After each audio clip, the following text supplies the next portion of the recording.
Hello, as you can see, James and I are not dressed in our usual finery for these videos. We have literally just 2 minutes ago finished the installation for our final auction of the year, this coming Thursday, December the 6th. We've got two offerings. We've got the rare books, maps and documents, which starts at 1 o'clock this Thursday, and then of course the final auction of 2012, which is the Taonga, New Zealand and Oceanic Artefacts in the evening, commencing at 6:30. Now we invite you to join us this evening, just for a little drink. We're going to be open, late night shopping if you like, this evening from 5 till 7 this Monday, and we'll be on view for the rest of the week.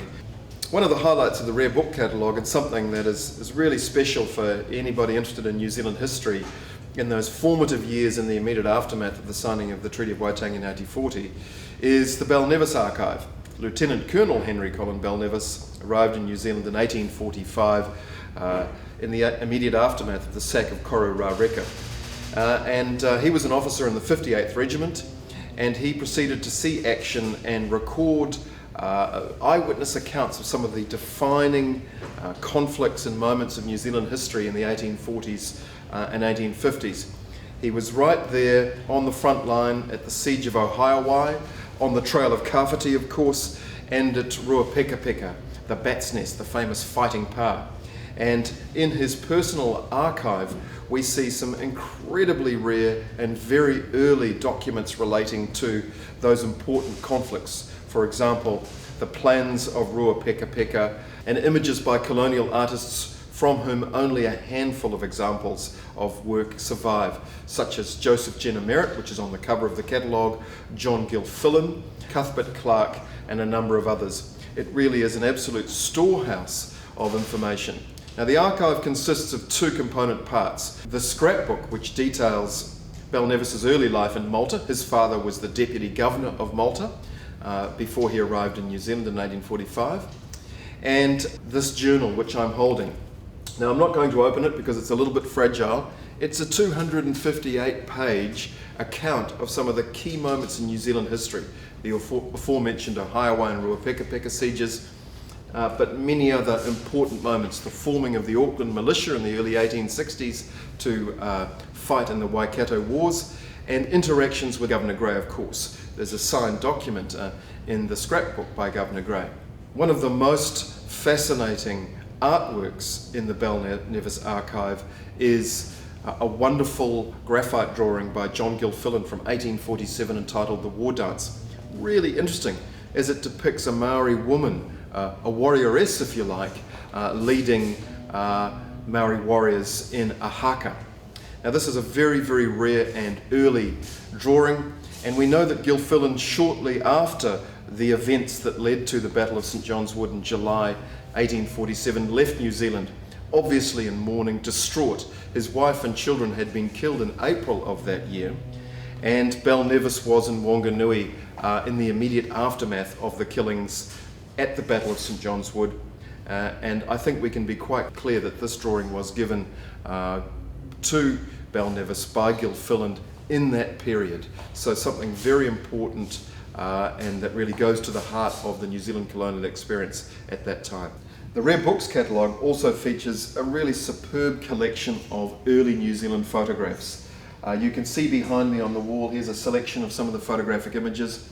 There are half a dozen absolutely wonderful early albums, as was the fashion in the day, and the one that I'm holding here, which is lot 338, New Zealand Through the Camera by the Burton Brothers, is an absolute treasure trove of images of Auckland, I think dating probably to the mid-1870s and most probably the 1880s.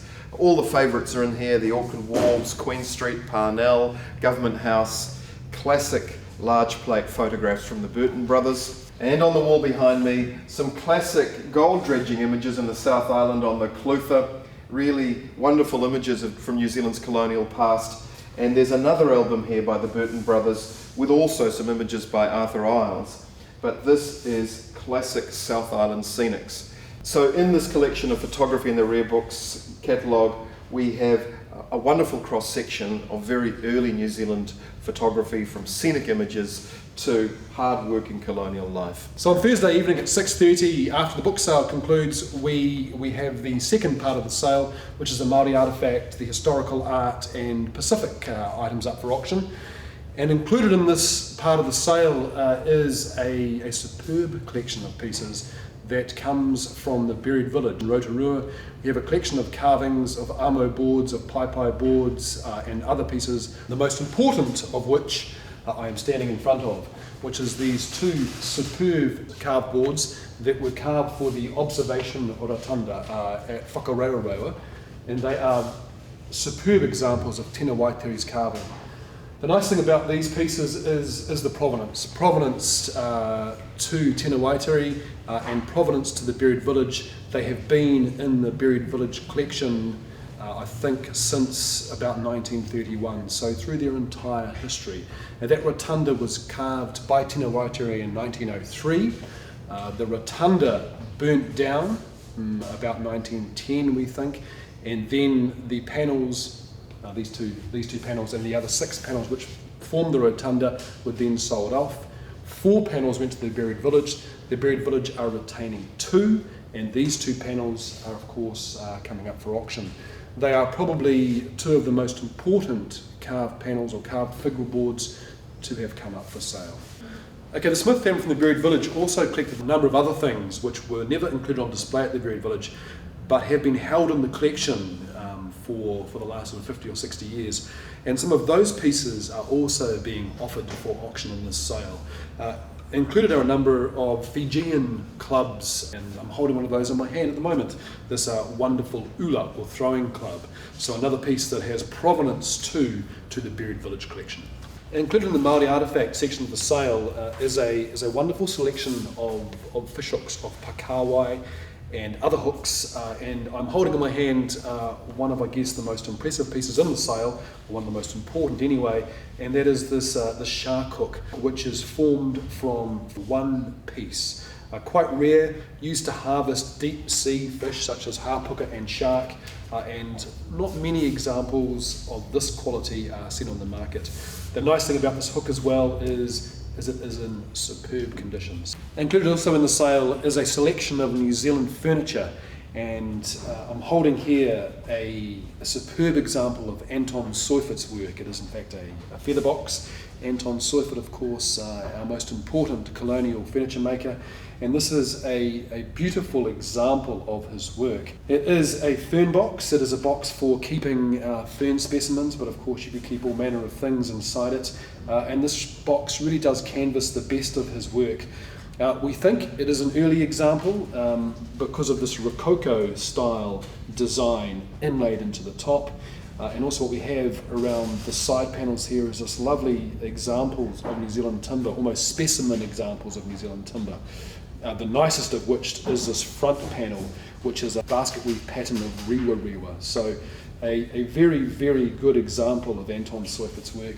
It's in very, very good condition, still retaining, as you can see, pretty much most of its original colour.